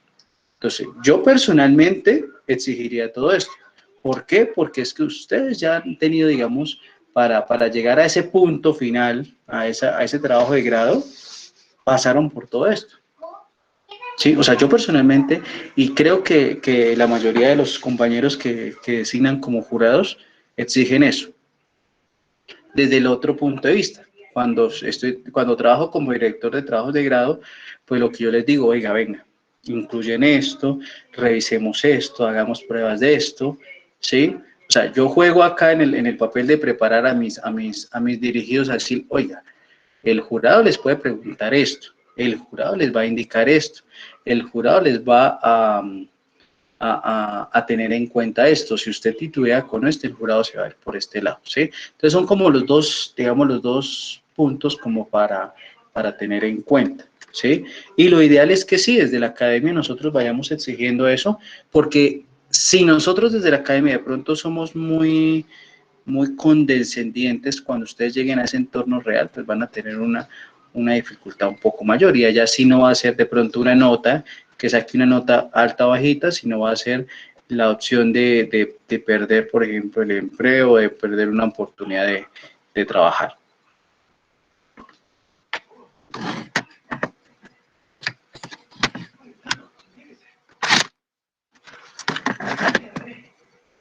Bueno, entonces vamos a continuar por acá. Entonces, listo. Entonces, esos serían, digamos, como los aspectos que nosotros debemos tener en cuenta a la hora de evaluar ese tipo o esos módulos para aplicar una evaluación. ¿Sí? Suena redundante, pero básicamente así sería. Dentro de esa parte que hemos ya tenido en cuenta, que hemos trabajado, que hemos planeado, ¿sí? Entonces tendríamos el diseño de la evaluación. Y volvemos al mismo aspecto. Yo no puedo evaluar los software de la misma manera, porque debo tener en cuenta las variables que atañen o que afectan puntualmente el desarrollo del proyecto. Entonces, para este caso, al evaluar, al diseñar o al hacerle el diseño de la evaluación, yo debo tener en cuenta, primero, que planteo o planifico las actividades de evaluación, ¿sí? Actividades de evaluación tales como voy a evaluar los recursos humanos, voy a evaluar los recursos materiales, ¿cómo voy a plantear todo eso? Hay algo muy bonito, o a mí me gusta mucho la parte de la auditoría, es porque aquí uno puede llegar a exigir, ¿sí? Y uno en auditoría nunca va a exigir solo un aspecto. Cuando yo voy a hacer una auditoría de sistemas, evalúo todo, ¿sí? Entonces, yo en este caso evaluaría que si el software fue desarrollado por un especialista en Python, pero este señor lo empezó a desarrollar, qué sé yo, software utilizando Android Studio.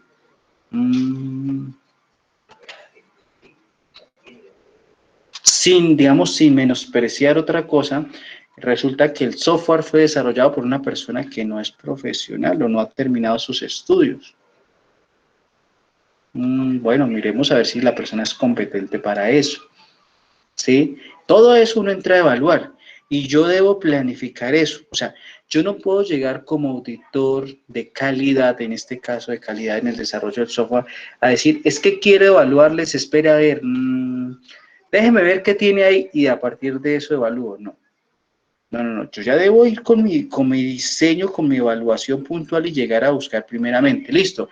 ¿Qué personas están a cargo del desarrollo de software? Ah, bueno, ¿usted por qué está a cargo del desarrollo de software si usted es un contador público o si usted es un administrador de empresas?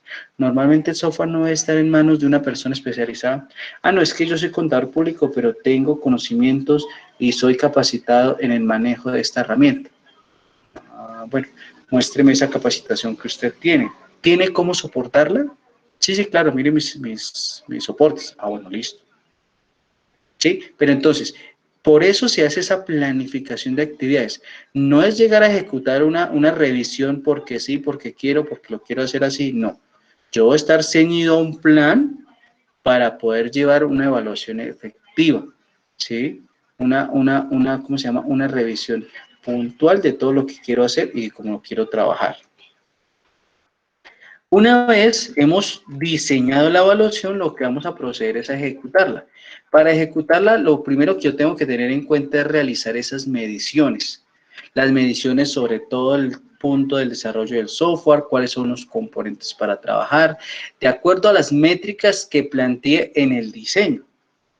Después reviso y digo, oiga, ¿cómo voy a aplicar esos criterios de decisión? Básicamente lo que voy a tener en cuenta que en los criterios de decisión son las métricas seleccionadas y los valores que voy a obtener en cada producto, ¿sí?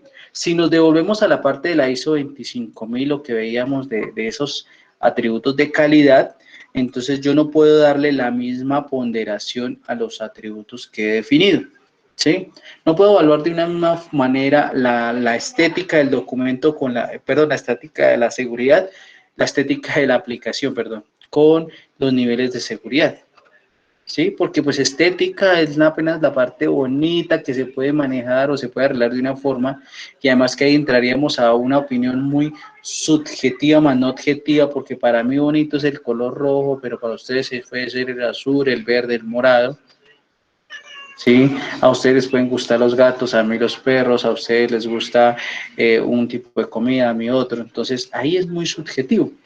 Pero en la seguridad, simple y sencillo, pues no me debe permitir a mí ataques de inyección SQL, ataques de denegación de servicios, que cualquier persona pueda llegar a acceder a la información sin tener privilegios, que ustedes como estudiantes puedan llegar a modificar una evaluación en Ágora, eso sería terrible. ¿Sí? Entonces, todo eso yo debo tener en cuenta a la hora de realizar esas mediciones y que a cada uno le puedo dar, le debo dar una ponderación diferente. No puedo evaluar todos los ítems de la misma manera.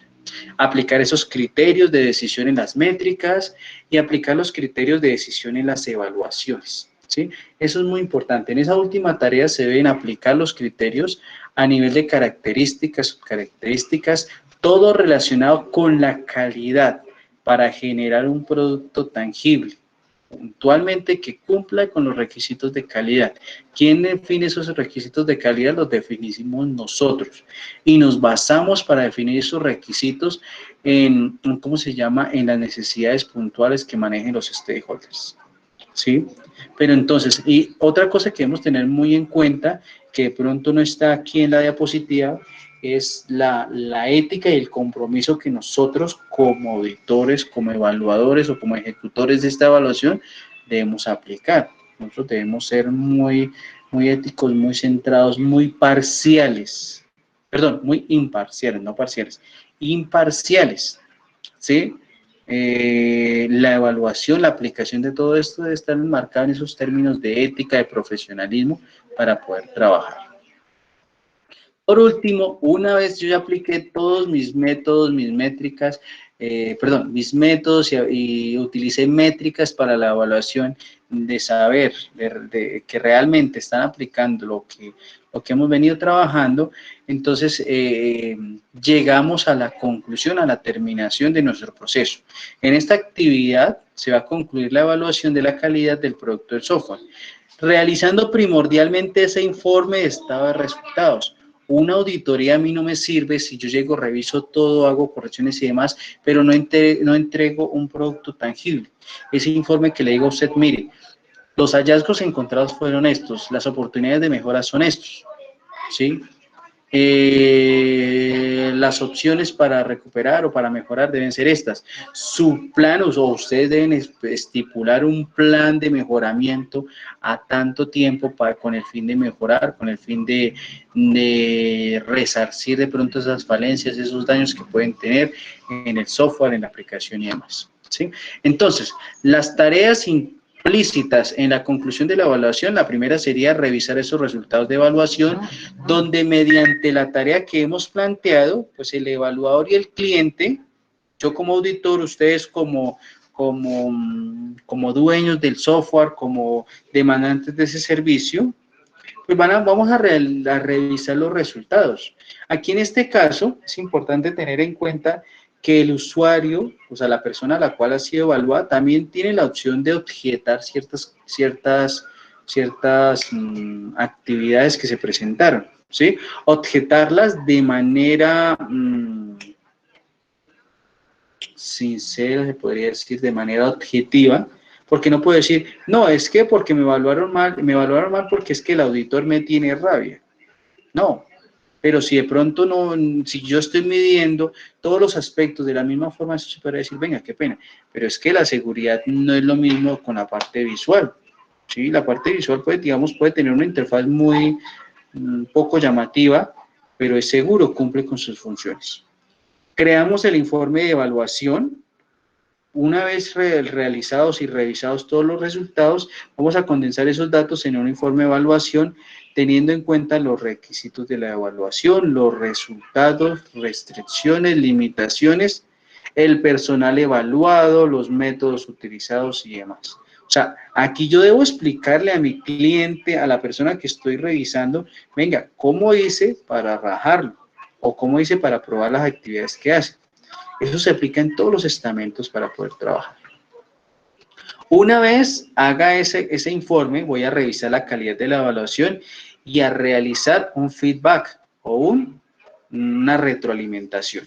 Entonces, en este caso, el evaluador revisará los resultados de la evaluación que se adelantó, la validez del proceso, de los indicadores y las métricas aplicadas. En la retroalimentación o en el feedback, lo que vamos a hacer o lo que hacemos en esta revisión, todo esto nos debe servir para mejorar. Todo proceso, toda actividad que nosotros hagamos debe ser una mejora continua. ¿Listo? Lo debemos tener muy, muy presente. ¿Listo? Por último, tratar esos datos de evaluación. Al tratar esos datos de evaluación, ¿qué hacemos o qué debemos tener en cuenta? Que una vez finalizada la evaluación que hemos implementado, que hemos aplicado, el evaluador, el auditor que tenemos ahí, lo que va a hacer o lo que va a trabajar es en realizar un adecuado tratamiento de los datos, los objetos de evaluación, para poder trabajar sin ningún inconveniente. Y los debemos entregar, incluso debe hacer parte de toda esa documentación que tengamos a nivel del software, garantizando que el software fue aplicado a una revisión, a una auditoría, y que a partir de eso generamos planes de mejoramiento que nos van a permitir mejorar la calidad en todo momento. ¿Cuándo se deben hacer estas evaluaciones? ¿Cuándo se deben aplicar? Estas evaluaciones deben ser constantes, ¿sí? Si ustedes miran el organigrama de una empresa, el sistema de gestión de calidad de una empresa, siempre esos procesos de control y seguimiento son procesos que se hacen constantemente. Incluso yo debo tener planes para hacer esa actividad. Otra cosa que debemos tener presente en eso es que siempre la calidad la van a evaluar dos personas, un auditor interno o el control interno y un auditor externo. ¿Sí? El auditor interno normalmente hace parte de la empresa y esa es aquella persona que va a estar molestándolos a ustedes y diciendo, mire, oiga, el software debe llevar esto, el software sí, ese control de calidad interno. Pero para tener una mejor disposición, una mejor evaluación, siempre hay una persona ajena. Porque cuando yo ya estoy en el medio, cuando ya estoy trabajando mucho, puedo tener algún nivel puedo llegar a sesgarme y decir que todo está bien, todo está eso. Entonces, siempre es necesario tener un ente externo que nos evalúe, que nos diga, oiga, mire, todo va bien, pero tiene que tener en cuenta esto, tiene que tener en cuenta esta otra actividad. Este sería, digamos, el tema del día de hoy. No sé si tengamos dudas, preguntas, inquietudes con respecto a esto. Lo ideal es que todo esto lo vayamos trabajando, lo vayamos adelantando para nuestro proyecto, para el proyecto que debemos estar entregando en esta área. Y no solo en esta área, sino para su formación profesional. ¿Vale? Entonces, no sé si hayan dudas, preguntas, inquietudes.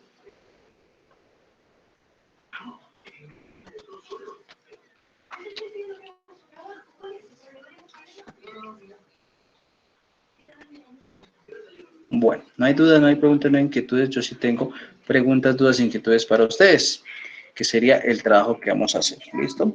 Pues, a partir de lo que hemos visto hoy, a partir de hablar de esa norma técnica de calidad, pues vamos a elaborar un ensayo sobre la ISO 25000 enfocado a la arquitectura de software. Por acá. Bastante tema, sí, es bastante el tema. Incluso que si miramos esa partecita de esas 45 diapositivas más o menos, es una síntesis de todo lo que maneja esta norma. ¿Sí? Normalmente esas normas de calidad son extensas, son larguísimas. Aquellos que les guste lo de la parte de seguridad informática, son 4 familias de normas grandísimas, grandísimas. Entonces, no más, al revisar la ISO 27000, eso es una familia grandísima de normas a nivel de seguridad. Y eso creo que solo se enfoca a nivel de la auditoría de la seguridad de la información. Pues si ya miramos otras cosas, es bastante. ¿Listo? Entonces, ese ensayo que les estoy diciendo el día de hoy debe ser entregado. Por acá está, bueno, se me cerró el aula. Debe ser entregado porque ya está en el aula.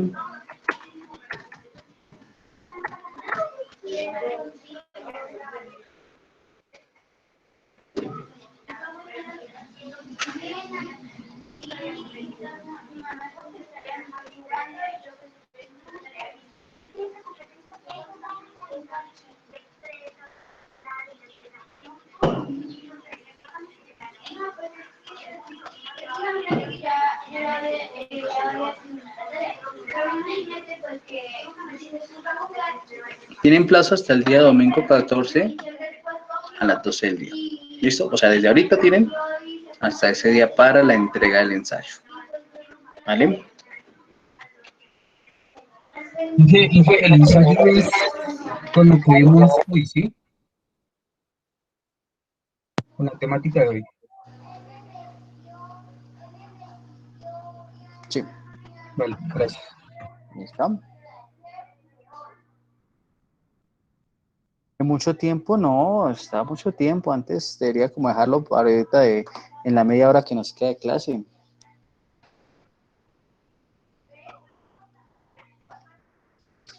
¿Listo? Entonces, yo creo que dejaríamos la sesión hoy acá porque fue una sesión extensa. Si quieren podemos aprovechar para ir adelantando esa actividad, para que ustedes la vayan adelantando, la vayan trabajando de una forma adecuada, ir aprovechando y todo eso así. ¿Listo? Podemos buscar a través de internet también, podemos buscar a través y documentarnos para hacer este trabajo, no hay ningún problema. ¿Listo? Pero en sí lo que quiero ver en ese ensayo es esa opinión personal que tienen ustedes. Miren que nosotros veíamos de pronto ciertos aspectos, ciertas temáticas reales que podemos trabajar. Nos dice Brian, normas APA, puede ser normas APA, normas IEEE, no hay problema, pero siempre y cuando lleve unas normas. Sí, en este caso es libre albedrío para que ustedes lo tomen. ¿Listo?